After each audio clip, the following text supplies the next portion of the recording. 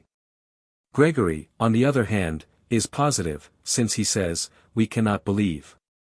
His opinion, indeed, seems to be the more probable one, that the souls of the blessed who see God do know all that passes here.